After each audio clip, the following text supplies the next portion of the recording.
Hmm.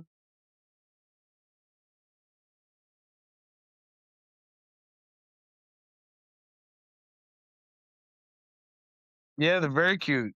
Oh, hey. Ew. Ah, Not bad for an old goat, huh? ah. How you So, do we doing? have any rules? I'm good. How are you? Good. Do we have any rules? Uh, yeah, like no hate speech. Yeah. No, my husband's black, so and no, I don't do hate speech. Well, You know, to be honest it with kind of you, gets half my family. I It know. gets half my family.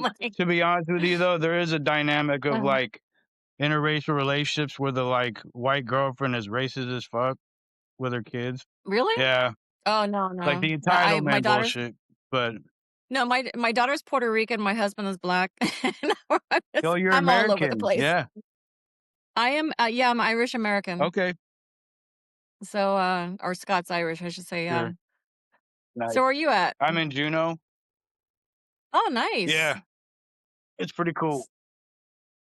That's really cool. Yeah. I mean, I've really never met anyone from Alaska, so you know, I mean, I just I'm not like, "Oh, I love it," but, my wife's here, and I've been here, like, a long time, so just kinda it is, but, so yeah.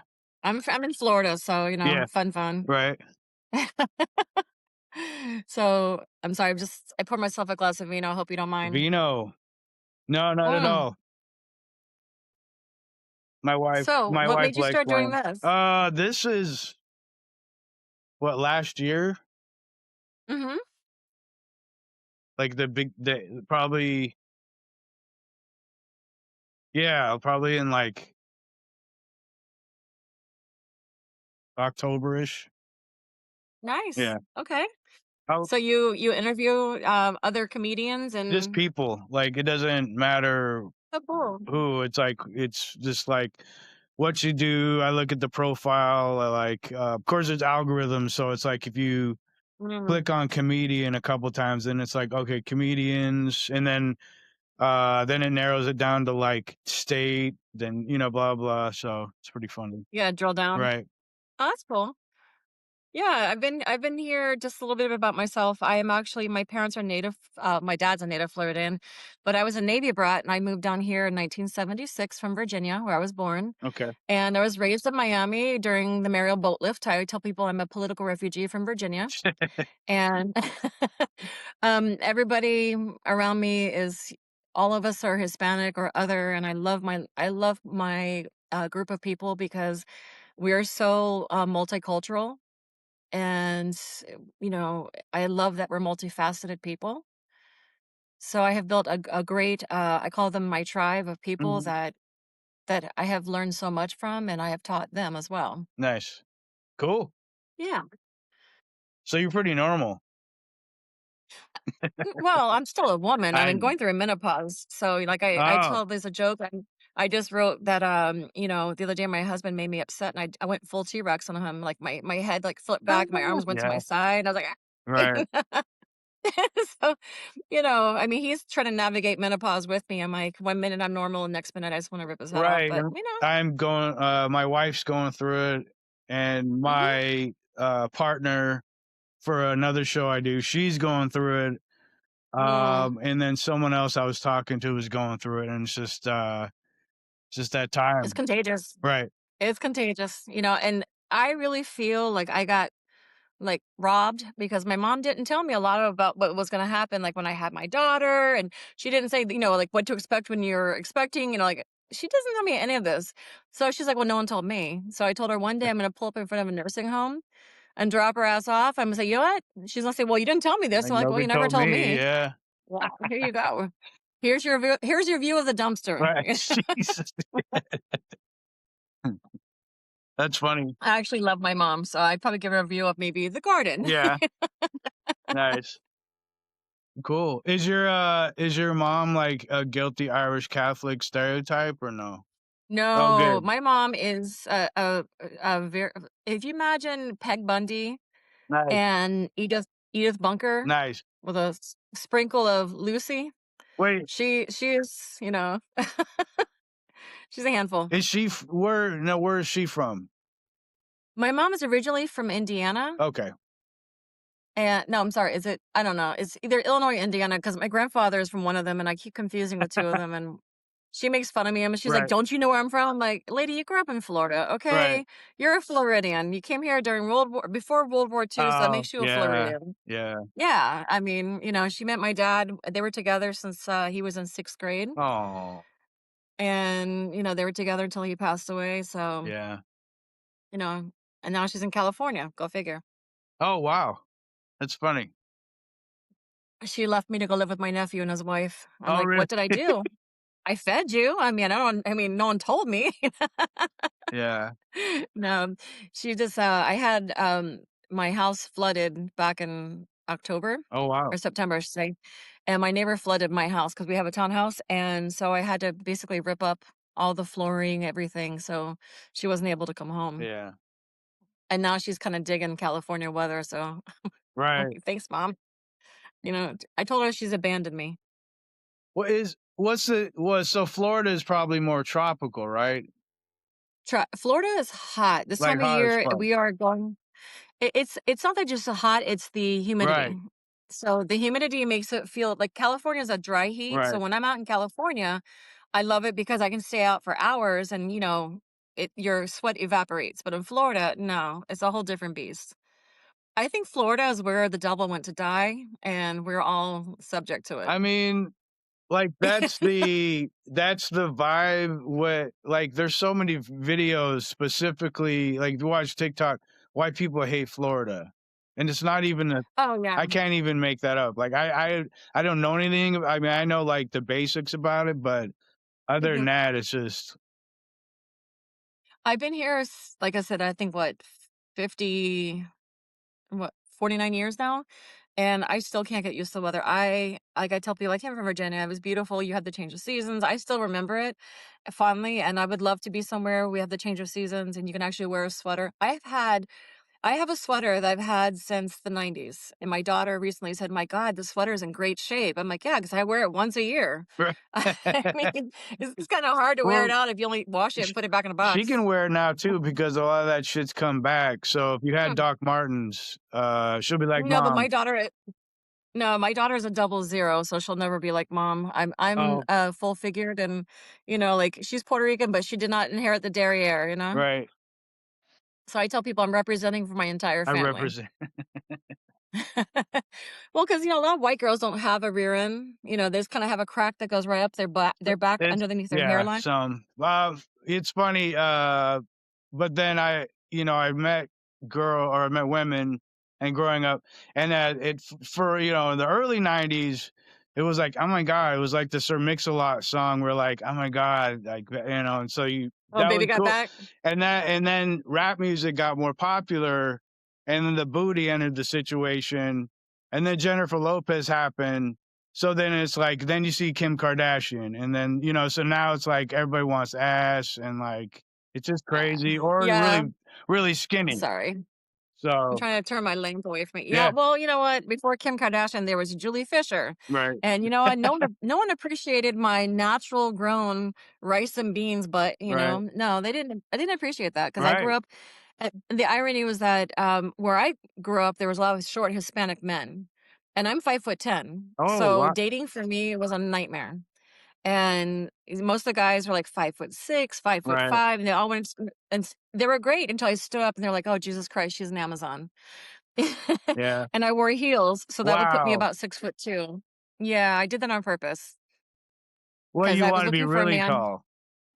Well, no, I was looking for a person who had enough self-esteem to be with a woman who was tall, because I figured if you have enough self-esteem that you can be with somebody who's almost 6'2" in heels, then, you can handle anything. Right. Well, yeah, And there is an issue. Like, um, y- yeah, you don't see that dynamic of a really tall woman with a little dude. It's like, I mean, I know I did date a guy who's 5'5", right. and he was really cool, and the thing was, like, he rode choppers, and, we had a really, really good time, and, like, I'm actually shorter than most of the women he dates. Nice. Nice. So it was his personality was so big, you didn't realize how short he was, and I like that about him. So, that was the one exception that I made as far as the height requirement. I tell people, "You must be this tall to ride this ride." Right.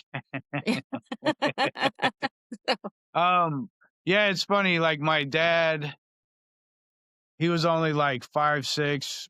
He didn't give a shit. My little brother's kinda short, I'm short, and it's like, I never really thought about it, or I was never self-conscious of it, I never cared. I just I was just like, "Whatever." So what got you into, how'd you get into comedy? Well, it was by accident. It started back in the 90s. I went to a party, a barbecue, and my friend who's a comedian had another friend of his there, and the guy was hitting on me. And he goes, he said to me, he goes, "Doesn't my friend look like Denzel Washington?" I go, "No, he looks like Rerun and Slim Fast." And I just kind of cracked a joke. And the guy, he was trying to hit on me so much, and everything he said, I had a comeback for. And my friend looked at me, he goes, "Hey, I've got a showcase. I'm going to put you on stage." I'm like, "Yeah, right." And he goes, "No, seriously, I'm going to put you on stage." And he meant it, and he did. Open mic? And no, it was actually a showcase. I was supposed to Are you host, serious? and I was supposed to yeah, I was supposed to host and do like 2 minutes in between each comedian. Excuse me. And the headliner from Vegas got drunk, and I ended up doing 20 minutes my first time out. Are you serious? And you were like, you got a rhythm and you I commanded it? pulled it out of I pulled out of thin air because I come from a family where, we kinda riff on each other a lot, and we're typical Irish, Irish, like, yeah. at the dinner table, like, if you can't defend yourself, you're in trouble.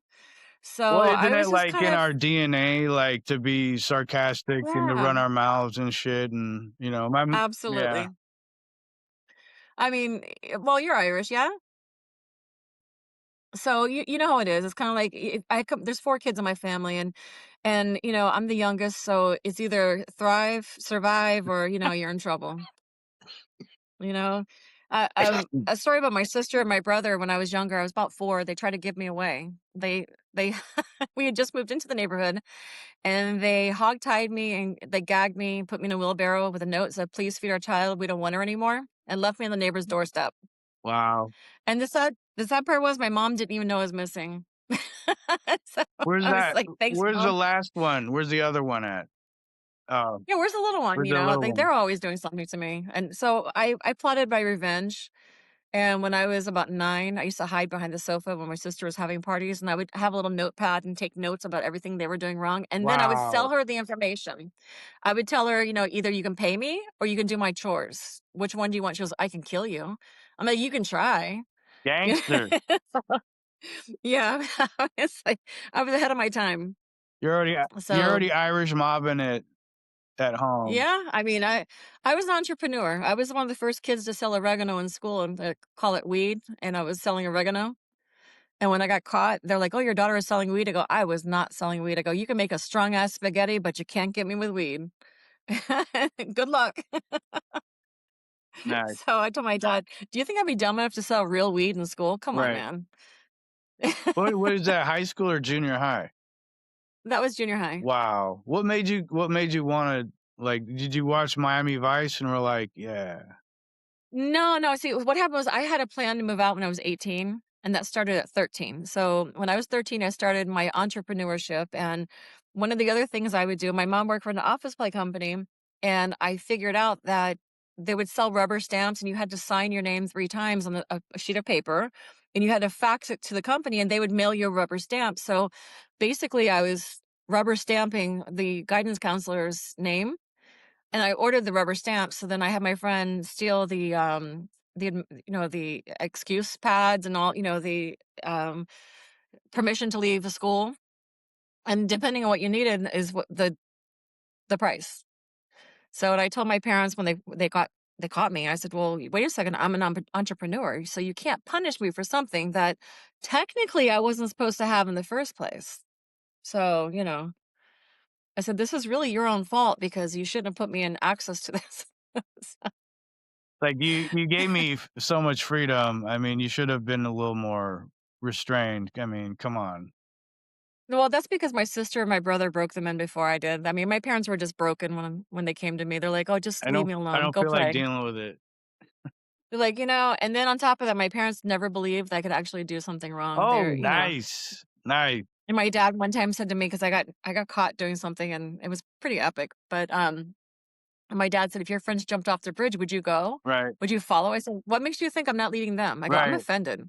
Right. I go, "I feel like, you don't see the leader that I am." And my dad looked at me and goes, "So you did do it." And I was like, "Shit." My, So he tricked me into it. my son, my youngest son, he was like that, like, I didn't raise him, he's my stepson, but my wife was like, "Yeah, once they figured out him and his sisters figured out, to be totally honest, they, like, went full on, and they would Mhm. admit and tell everything, and it's like, "What the hell is wrong?" Like, and they just explain, like, "I mean, I did it, and, this is why," and, fearless, just Yeah. Well, I mean, I really didn't have a fear of getting caught because I knew that my parents would never believe that I would do something wrong. You know, me, no, them, yes, not me. And then plus, even if I got caught, I had three arguments. My dad called me the negotiator. So I would have three arguments to get out of the hole that I'm in. And depending on which way he was going, I would adjust my argument. And later on, I wanted to be a lawyer, but unfortunately, or I ended up helping raise my nephew.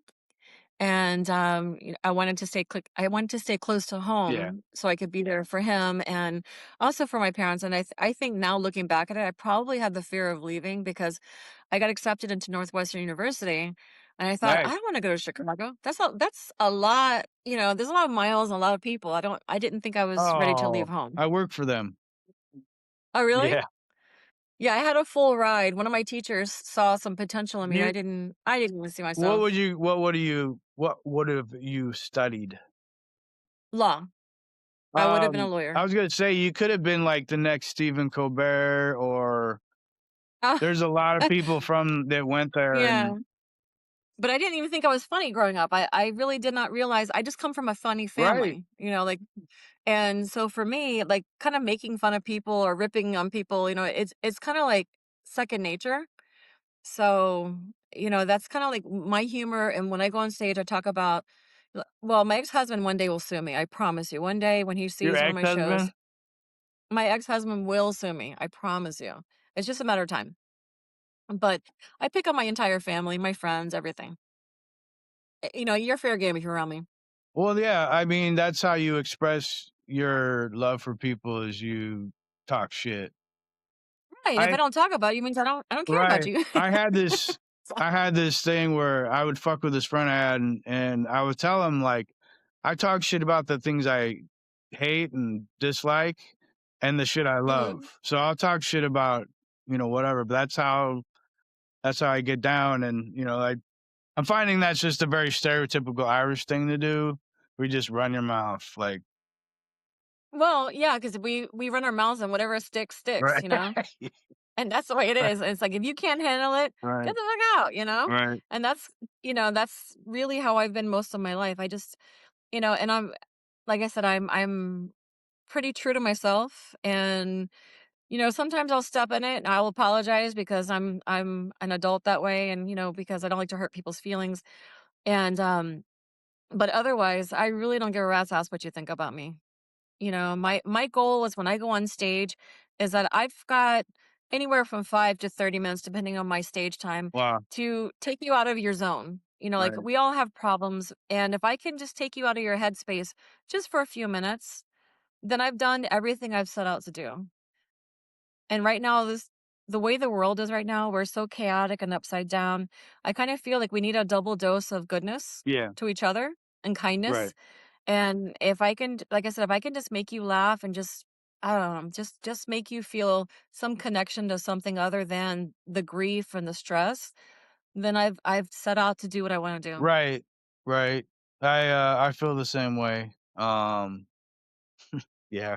It Well, you're in Alaska. I mean, what you gonna do? Look, I've got my brother texting me right now. This guy here never texts me unless there's a volcano that has erupted, an earthquake, or I hate to say it, Donald Trump has done something that he really adores. That he adores. Oh man, He wow. yeah, we are not on the same spectrum, which is really fun for me because I Yeah, always tell him, "Educate yourself." right. Yeah. And he hates that because if you tell my brother to educate yourself, he thinks I am calling him stupid, but that's besides the point. And not that he's stupid, but I enjoy calling him stupid because he gets self-conscious. And, as a little sister, I still have unresolved issues and torture to give him. I'm still bitter about leaving me on the front doorstep of someone else? Yeah, I mean, I would I I would mean, milk that shit until you finally like he bends the knee. exactly. Wow, that's funny. Yeah, my mom, it's my mom, I also got the shit from my dad, but my mom, um, you know, she was the kind of person where like you could bust her out and then she wouldn't be like humble about it. She'd be like shit. And so it'd just be like and she would talk shit, like about my appearance, my weight or whatever. And I'm like, seriously, like you should just really think about what you say because it will come to haunt you and then you're gonna be like, ah. Well, my dad years ago, I had gained. I used to be very thin. I used to be a model professionally, and I had gained some weight. And my dad was walking behind me. And my dad called me Piddle. He's like, "Hey, Piddle, when the family in the back Oh, move in?" And I'm like, "Shut!" wow. I'm like, "Shut up, old man." And then so about 6 months later, I lost all the weight because I had really, I was kind of offended by what he said. Was that your And then driving force? You're like, my dad talks shit. I have to fix this because My dad, I knew he meant it in a loving way, but about 6 months later, he goes, "Hey, it looks like the family in the back moved out." I'm like, "Fuck you, old man. I won't take your ass to a nursing home right now." And he goes like, "I'm not old enough for a nursing home." I go, "I'll make you right. I'll eligible." speed up the process, dude.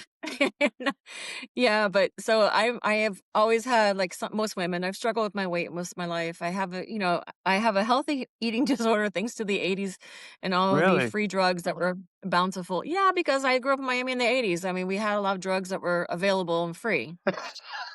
And And I tell so it's like California. Like I grew up in California. I was born out there, and it's the reason I hated growing up there is it was so, I don't know what word to use, but it's so vain. Like its Mhm. appearance is everything, and it's the entertainment mecca. Right. So appearance is everything, and that state alone, everybody Mhm. wants a tan and to be skinny. Um, Not me. it's I, fucking I tell people, ridiculous. Melissa McCarthy, I love her. She's a Yeah. full-figured woman. She does not care what you think about her weight. She's made a lot of money with her weight. And like my nephew lives in Santa Clarita. So, that's where when I go out to California where I go. And I living in South Florida, I think even South Florida is more I think they're more plastic than California. I mean, every Wow. woman here That's a wants lot. a BBL, and I'm like, I tell people I don't need a BBL. I just need to pick my ass up off the floor at this age. And but these women, I'm like, I laugh because I'm like, you're spending $10,000 to pump your butt full of Oh my whatever they're putting in god. it. And when you get to be about 60, you're gonna look like a lobster. You're gonna have 60 minutes in the bottom, Right. you know? And so that's what my dad used to say. He's like, "Hey, you got an hourglass figure with 60 minutes on the bottom." I'm like, "Shut up, old man."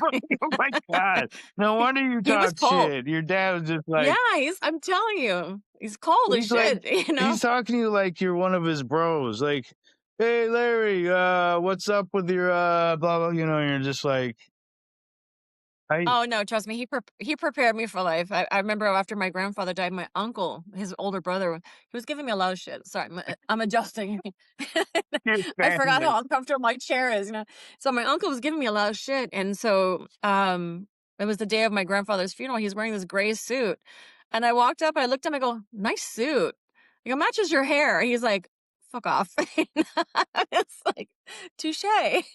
It's like my dad's like, "I like that one. That was good." I Wow. was like, "You're" I go, I've been waiting to say that one for a couple days now." Did you do an Irish wake or something? Or is it just No, no, actually, my grandfather was excuse me, he was buried in, Georgia, and Omega, Georgia, excuse me, is a very small town. It's got 1 stoplight, wow. and, yeah, I mean, if you could swing a cat, hit a relative, that's how small it is. And so, they had an open casket over the grave, and I thought, you know, that's some morbid shit. It's really, really Wait, are you morbid, but I thought, serious? "Okay." Yeah, I'm dead That's serious. like And a then ritualistic thing. I mean, and then the funeral director comes up, he leans over my shoulder, he goes, "It's okay, it's waterproof." I looked at him, I go, "You know he's dead, right? I don't think he's gonna feel the water." And everybody looked at me like, "Why are you so sick?" I mean, like, "Why is he telling me it's waterproof? I Really, mean, what's he's wrong dead. with He's not you? gonna He's dead. We're he's not gonna celebrating. What more know." do you? What the fuck? Like, Well, I think the funniest thing is my grandfather was the kind of guy that he was also a practical joker, and, his favorite game was, Aggravation, the game? It's a if you have a group of friends, buy the game, it's really fun. It's like I guess with marbles, and what your goal is to bump them out of the lead so they lose the game. So my grandfather never played to win. His game was to aggravate you, so you got pissed off and walked away. Of course, he was feeding you liquor the whole time you're playing. But my grandfather, since he was a practical joker as well, when he died, they had to take him from Alabama to Georgia. And we were waiting for him for his funeral, and he was late to his own funeral because the hearse driver got lost. oh my And we get god. the phone call that the hearse driver was lost, and I started laughing because, I'm twisted like that. And my dad's like, "Why are you laughing?" I go, "Because don't you get it? He got the last laugh. He's late to his own, literally late to his own funeral. We're sitting here crying and waiting for him, and he's somewhere in Alabama, not even here yet, which means our Oh stupid wow. asses have to wait for a Oh couple my more hours." god. Well, yeah. And everyone started laughing. He's like, "Yeah, yeah, you're right." I'm like, "You see, he got the last laugh." So, it's just our whole family's, like I said, that way. Yeah. Well, I'm grateful for it. well, hey, I have to cut it short because Mhm. I gotta go do stuff with my wife, or she's gonna beat me. She's gonna T-Rex You're you. right.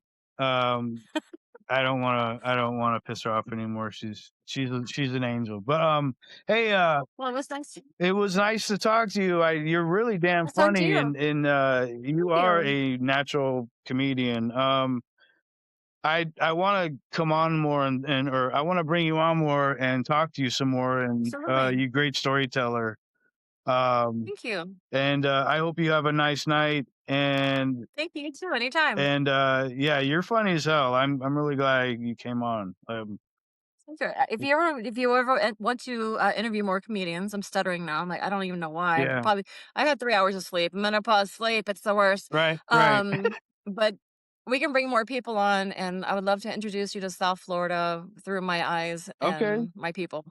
Yeah, maybe you'll convince Okay. me, and we'll come down into like check stuff out. Mhm. I do want to see Miami just for like the crazy architecture, the clubs, um, and then I don't know, Little Cuba, Little Havana, Little um, Cuba.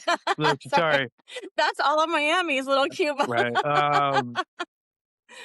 yeah, Well, they have it's not like when I grew up there, we left our doors right, open, and it's not like that anymore. I know, It has changed so much. If you ever come on down, let me know, and I'll take you sightseeing. We'll have some fun. right. Anyway, yes, you take care, and Well, I'll take you and your wife. I'm right, sorry, I didn't mean to cut right. her out. I know, I like the opening, "Well, thank you," and she's like, "Oh," because we were talking about my granddaughter's clothes, and she goes, Uh-huh. "Oh, they're cute, blah, blah, blah," and you're like, "Thank you." That was like the intro, that's perfect. Like, you were spot on with the timing. I'm like, "Here we go. Let's do this." Well, tell your wife if she can hang, we can Right hang. on. Alright, All right. take care. Take care. Bye bye. Good night.